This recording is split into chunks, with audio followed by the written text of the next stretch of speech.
Hello friends, good evening.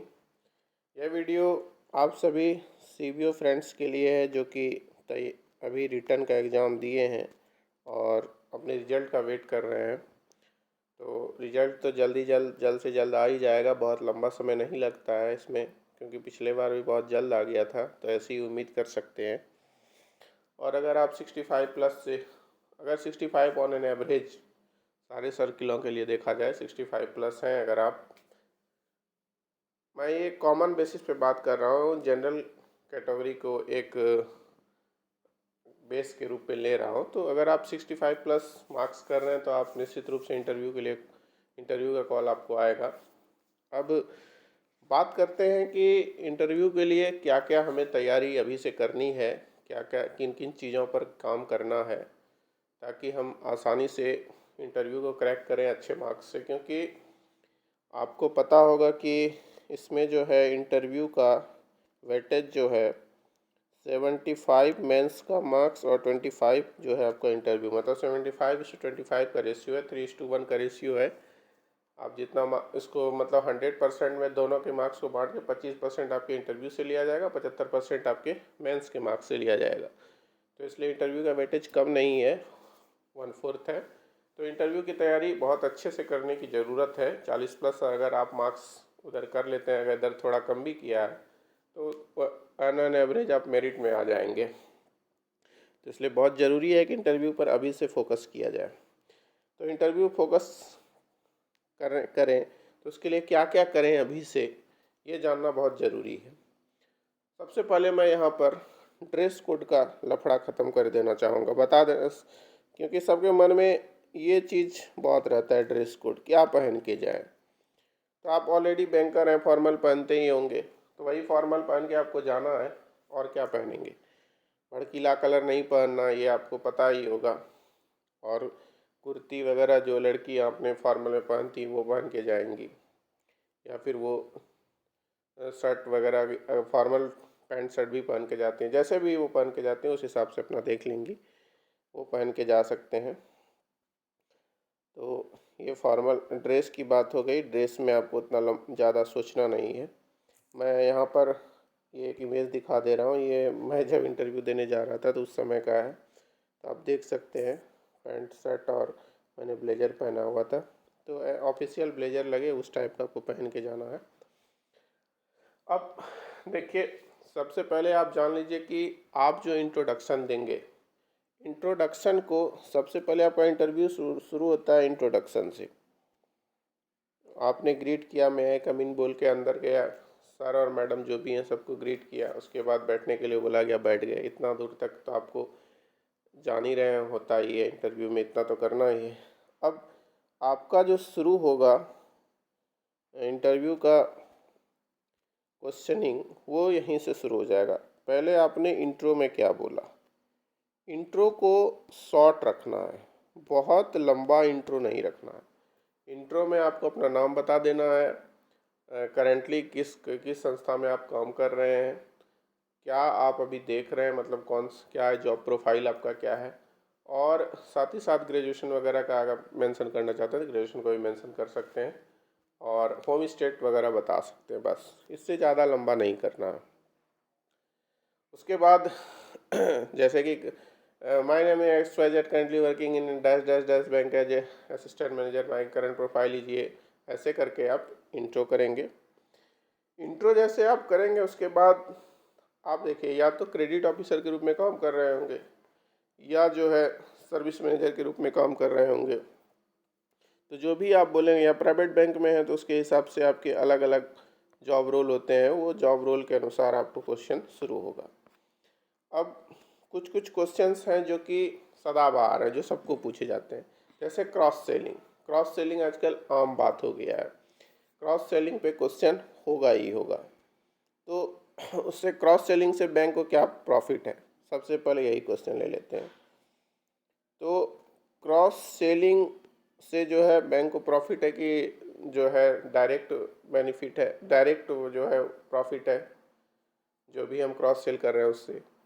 साथ ही साथ overall service customer को दे रहे हैं, इंश्योरेंस भी दे रहे हैं, हेल्थ इंश्योरेंस भी दे रहे हैं, उसको इन्वेस्टमेंट प्लान भी बता दे रहे हैं, तो क्या करा, कस्टमर को रिटेन हम कर सकते हैं क्रॉस सेल से।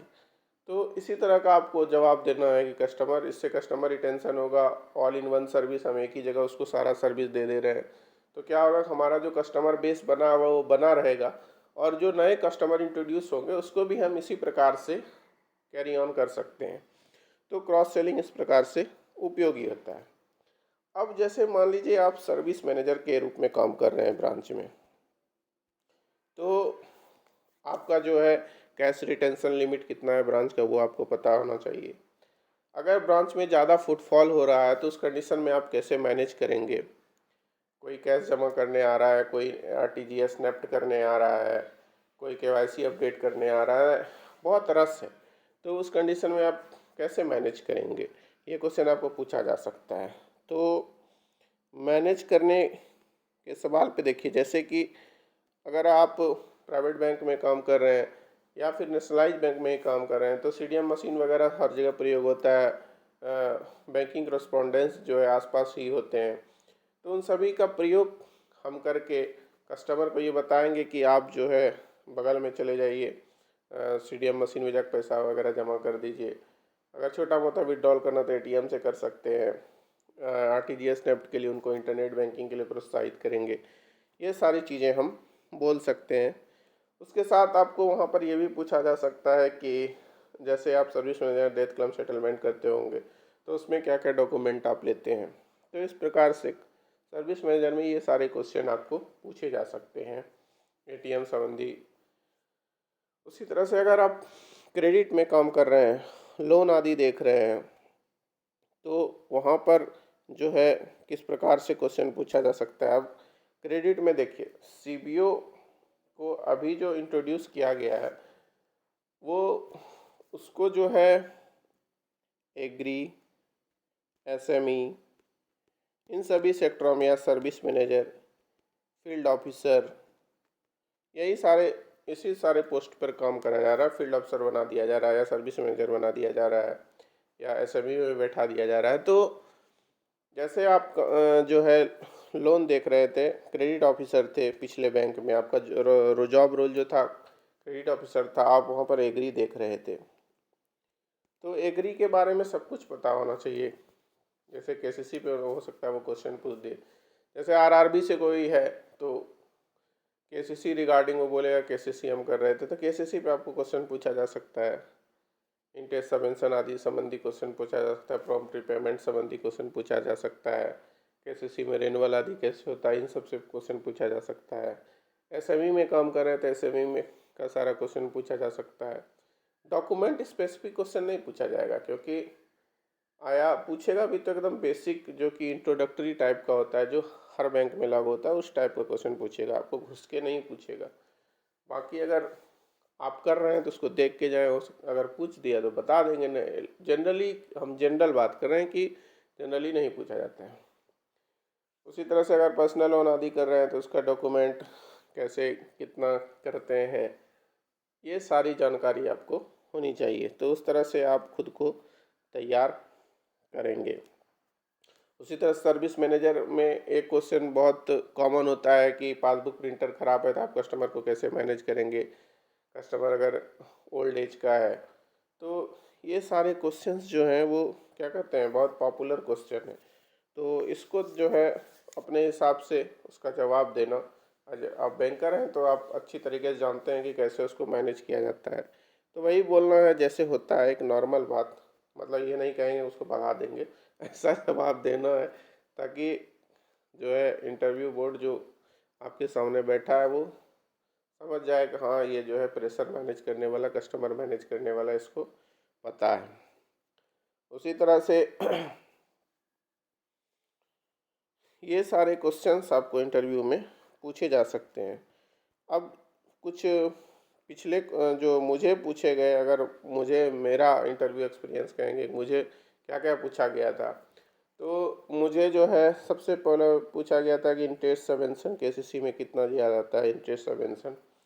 उसके बाद मुझे जो है, हाँ यहाँ पर मैं एक और चीज़ बताना चाहूँगा कि गवर्नमेंट स्पॉन्सर्ड स्कीम जो भी होता है उसको तैयार करके जाएंगे। जो लेटेस्ट अभी जैसे जैसे कि आपका एक लेटेस्ट ये विश्वकर्मा योजना आया है, तो इसको तो कम से कम करके ही जाएंगे। और जो जो भी स्कीम चल रहा है, PMEGP, ODOP आदि जो भी, वो सारा गवर्नमेंट स्पॉन्सर्ड स्कीम की आपको जानकारी होनी चाहिए।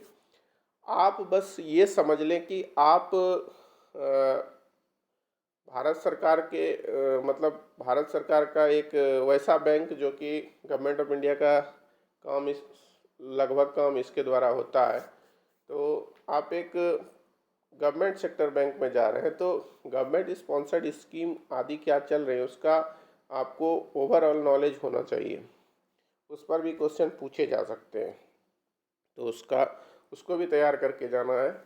अब मैं अपना बता देता हूँ मुझे कौन कौन से क्वेश्चन पूछा गया था। मुझे सबसे पहले पूछा गया था कि आपके ब्रांच का फिगर। सारे क्वेश्चन को ध्यान से सुनिएगा, जो मुझे पूछा गया था मैं एग्जैक्टली वही बता रहा हूँ। ब्रांच का फिगर पूछा गया था कि ब्रांच का फिगर क्या है, तो आपके ब्रांच का जो भी फिगर है वो बताइए। मैंने अपने ब्रांच का फिगर बता दिया। रोल मैंने पहले इंट्रोडक्शन में बता दिया था। फिर उन्होंने पूछा कि और जो है कौन कौन से प्रोडक्ट आपके बैंक प्रोवाइड करती है। एंसीलरी जैसे ATM है, उसके बाद इंश्योरेंस प्रोडक्ट है, क्रॉस सेल जिसको कहते हैं, ये सारा बताया कि मैंने ATM प्रोवाइड किया जाता है, इंश्योरेंस प्रोडक्ट प्रोवाइड किया जो है क्रॉस सेल मतलब अदर प्रोडक्ट है, इंश्योरेंस संबंधी, इन्वेस्टमेंट संबंधी प्रोडक्ट सारे हैं हमारे पास। फिर उन्होंने पूछा था कि ये आपका अटल पेंशन और ये सोशल सिक्योरिटी स्कीम के बारे में बताइए। तो सोशल सिक्योरिटी स्कीम में, चूँकि सोशल सिक्योरिटी स्कीम में गवर्नमेंट ऑफ इंडिया का बहुत ज़्यादा फोकस है, तो सोशल सिक्योरिटी स्कीम में आपका APY, PMJJBY, इन सब पर APY पर मुझे क्वेश्चन पूछा गया था, उसका एज पूछा गया था और जो है क्या बेनिफिट है इसके, इस पर पूछा गया था। और फिर मुझे जो है ऐसे ही बहुत सारे क्वेश्चंस पूछे गए थे। मुझे जो क्वेश्चन पूछे गए उस पर एक वीडियो ऑलरेडी डाला हुआ है यूट्यूब पर, आप वो वीडियो देख लेंगे। एग्जैक्टली मैं सारे क्वेश्चंस को याद नहीं कर पा रहा हूँ, तो वो सारा क्वेश्चंस मैंने वहाँ पर डाल दिया है। तो आपका, मैं ये वीडियो मेरा बनाने का मकसद बस यही है कि आपका जो जॉब प्रोफाइल है उस प्रोफाइल को पकड़ के चलिए, उसका जो उसके चारों ओर जो चीज़ें घूमती हैं उसको अच्छे से तैयार करके जाइए। इंट्रोडक्शन अपना शॉर्ट रखिए, और जो चीज़ नहीं आए उसके लिए सॉरी बोल के आगे निकलिए, क्योंकि उसमें जो है आपको उसमें गलत सलत नहीं बताना है। आपको इंटरव्यू में दिखावा नहीं करना है। आप जो जेन्युइन हैं, जो जानते हैं उसका जवाब दीजिए, जो नहीं जानते हैं उसको मना करिए। बी नॉर्मल, आपको जो है दिखावटी नहीं बनना है, क्योंकि इंटरव्यू बोर्ड में जो बैठे रहते हैं वो बहुत मंझे हुए खिलाड़ी होते हैं। अगर आप ज़्यादा बुद्धिमानी दिखाएंगे तो वो समझ जाएंगे और वहीं मार्क्स आपका कट जाएगा। तो नॉर्मल रहना है, और जो जो चीज़ आपको आ रहा है उसको एकदम बेफिक्र होके आंख से आंख मिला के अच्छे से जवाब दीजिए, बस और कुछ नहीं। इंटरव्यू में 40+ मार्क्स बहुत लोगों के आए थे, जिनका कि जब मैंने इंटरव्यू एक्सपीरियंस पूछा था तो नॉर्मल सा ही था, कुछ क्वेश्चंस उन्होंने बताए भी नहीं थे, लेकिन फिर भी 40+ का मार्क्स उनको मिला, क्योंकि कॉन्फिडेंस उनका अच्छा होगा, उन्होंने जो ही बताया होगा अच्छे से बताया होगा। तो ऐसे ही करके आपको चलना है। इसी तरह से आपका इंटरव्यू जो है अच्छे से एक बार चला गया, ठीक ठाक मार्क्स आ गया, तो फाइनल मेरिट आपका बन जाएगा। डॉक्यूमेंट संबंधी वीडियो मैंने पहले ही डाल दिया है, तो वो वीडियो आप देख सकते हैं डॉक्यूमेंट के लिए। और बाकी अभी से तैयारी में जुट जाइए, रिजल्ट का वेट मत करिए, रिजल्ट तो आएगा ही। तो ऑल द बेस्ट आप सभी को इन एडवांस फॉर इंटरव्यू। और फिर भी अगर कोई किसी तरह का सॉर्ट ऑफ डाउट हो तो नीचे कमेंट करके पूछ सकते हैं। साथ ही साथ मेरे चैनल को ऐसे संबंधित ऐसी प्रकार के वीडियो के लिए सब्सक्राइब कर सकते हैं। साथ ही साथ वीडियो कैसा आपको लगा नीचे कमेंट करके बताना ना भूलिए। धन्यवाद।